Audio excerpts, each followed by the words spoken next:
Chief justice Lahore high court Muhammad Qasim Khan نے سیف الملوک کھوکھر کی درخواست پر سماعت کی۔ عدالت نے ہدایت کی کہ فریقین متعلقہ فارم سے رجوع کریں۔ سول عدالت میں زیر سماعت کیس کا فیصلے کا انتظار کیا جائے۔ اس وقت تک سرکاری حکام مزید کارروائی نہ کریں اور کھوکھر پیلس کے گرائے گئے حصوں کو بھی دوبارہ تعمیر نہ کیا جائے۔ چیف جسٹس نے قرار دیا کہ سول عدالت نے 6 فروری تک فریقین کو کارروائی سے روکنے کا حکم دیا۔ دونوں فریقین اس فیصلے کا انتظار کریں۔ سماعت کے دوران کھوکھر برادران کے وکیل نے تاخیر سے سول عدالت فیصلہ پیش کیا، جس پر چیف جسٹس نے ریمارکس دیے کہ اگر پہلے پیش کر دیا جاتا تو اتنا وقت ضائع نہ ہوتا۔ کیوں نہ درخواست گزار کو 10 لاکھ جرمانہ کر کے مسجد میں جمع کرانے کا حکم دوں۔ کھوکھر برادران کے وکیل نے کہا کہ ہم دیکھنا چاہتے ہیں سرکاری وکیل کس طرح عدالت کو گمراہ کرنا چاہتے ہیں۔ سرکاری وکیل نے کہا کہ معاملہ سول کورٹ کا ہے، ان کو ہائی کورٹ آنے کی ضرورت ہی نہیں۔ عدالت نے استفسار کیا کہ جب سول کورٹ نے حکم امتناعی جاری کیا تو کارروائی کیوں کی گئی؟ یہ قابل برداشت نہیں۔ حکم امتناعی پر عمل کرنا عدالتوں کا کام ہے۔ سیف الملوک کھوکھر کا میڈیا سے گفتگو کرتے ہوئے کہنا تھا کہ عدالت کا شکریہ ادا کرتا ہوں، انتظامیہ کی جان نہیں چھوڑوں گا، انہیں کارروائی بند کرنی چاہیے۔ بسم اللہ الرحمن الرحیم۔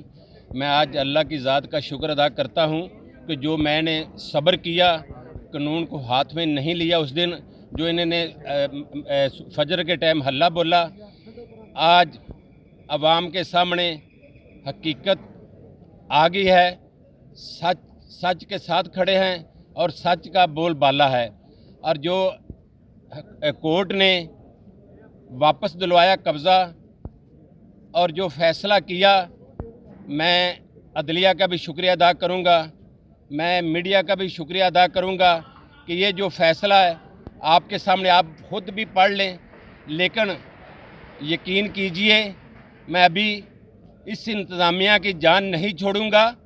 یہ ابھی تو سفر، ابھی تو کیا کہتے ہیں پارٹی سٹارٹ ہوئی ہے، انہوں نے مجھے خود چھیڑا ہے۔ میں تو کبھی بھی نہ تو میڈیا کی زینت بنا، نہ میں نے کبھی پارٹی کی بات کی، اس لیے کہ میں پارٹی کے ساتھ ہوں اللہ کے فضل و کرم سے۔ آج میں یہ اعلان بھی کرتا ہوں پارٹی کے میں ساتھ ہوں اور ساتھ کھڑا رہوں گا، اور جو انہوں نے یہ حرکتیں کی ہیں ان کو یہ حرکتیں بند کرنی چاہیے۔ کیوں کیا جا رہا ہے پی ٹی آئی کی طرف سے؟ مقصد کیا ان کا؟ مقصد تو میرے خیال میں کسی کو بھی بھول نہیں، مجھے تو یہی سزا دی جا رہی ہے کہ جو میاں محمد نواز شریف کے میں ساتھ کھڑا ہوں، اپنی جماعت کے ساتھ کھڑا ہوں، وہی سزا دی گئی۔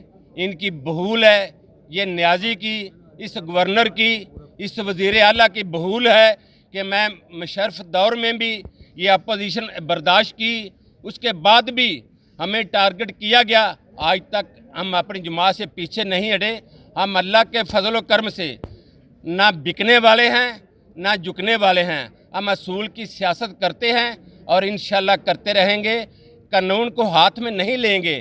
لیکن جو یہ گورنر نے، یہ جو وزیر اعلیٰ نے یہ جو ہوچے ہتھ کنڈے شروع کیے ہیں، جب ان سے پوچھا جائے تو کہتے ہیں وزیر اعظم سے حکم آیا، اسلام آباد سے حکم آیا، کوئی ایسے نام لیتے ہیں کہ جو میں بیان نہیں کرنا چاہتا کہ ان کو شرم آنی چاہیے ایسی سیاست کرنے سے۔ سیاست کو بدنام نہ کریں، یہ نئی ریت سٹارٹ نہ کریں، چادر اور چار دیواری کو پامال کرنے کی یہ ریت قائم نہیں کرنی چاہیے۔ ہم خاندانی ہیں، ہم پھر بھی کوشش کریں گے، لیکن اس 2 آدمیوں سے ہم ضرور پوچھیں گے، وزیر اعلیٰ اور گورنر سے۔ ہمیں پتہ چلا جو میٹنگیں یہ گورنر ہاؤس میں ہو رہی ہیں، جو وزیر اعلیٰ ہاؤس میں ہو رہی ہیں، یہ قانون کو ہاتھ میں نہ لیں، قانون کی بات کریں۔ اب میں عدالت کا دروازہ کھٹکھٹا لیا ہے، انشاءاللہ میں آپ کو ڈیمیج بھی آپ کو حکومت کو دینے پڑیں گے، اور جن افسران نے یہ ایکشن لیا ان کے خلاف بھی انشاءاللہ میں عدالت سے فیصلہ لوں گا،